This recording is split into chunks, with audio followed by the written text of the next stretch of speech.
A home can sit in a mapped flood hazard area even if the seller says it has never flooded. That's the first thing to keep straight.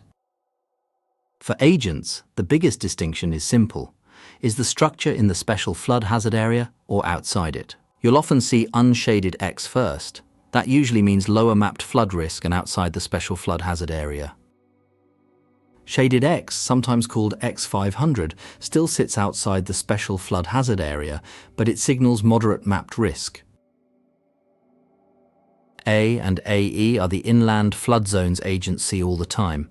They are in the special flood hazard area, and AE publishes a base flood elevation. AH and AO usually point to shallow flooding, while V and VE mean coastal wave hazard. VE, like AE, publishes a base flood elevation.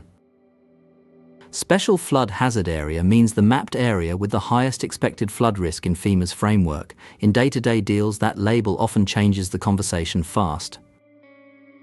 Base flood elevation is the expected water height for the base flood. When a zone publishes a BFE, it becomes a key reference point. Why does that matter to your client? Elevation compared with BFE can affect pricing, underwriting, mitigation choices, and what rebuilding may look like later. So think of SFHA as the big trigger area, and think of BFE as the number that shapes cost and construction conversations. In most transactions, the usual trigger is this. If the structure is in the special flood hazard area and the mortgage is federally backed, flood insurance is generally required before closing. That usually means FHA, Virginia, USDA, or many conventional loans tied to federally regulated lenders. The key is not just the map, it's the map plus the loan. If the property is in unshaded X or shaded X, the federal mandatory purchase rule usually does not apply based on zone alone. But don't promise a buyer they won't need flood insurance. Lender overlays, carrier rules, and property-specific facts can still change the answer. Citizens is where many agents get tripped up in Florida. Its flood insurance requirements can extend beyond the special flood hazard area. That means a property outside SFHA might still face a Citizens flood insurance requirement under the current phase of its rules.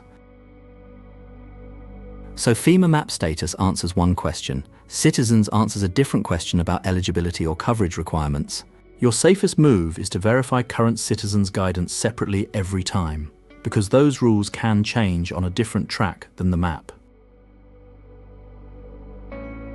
Here's the repeatable workflow. Check the map, check the loan, check the carrier, get a real quote, and set expectations early.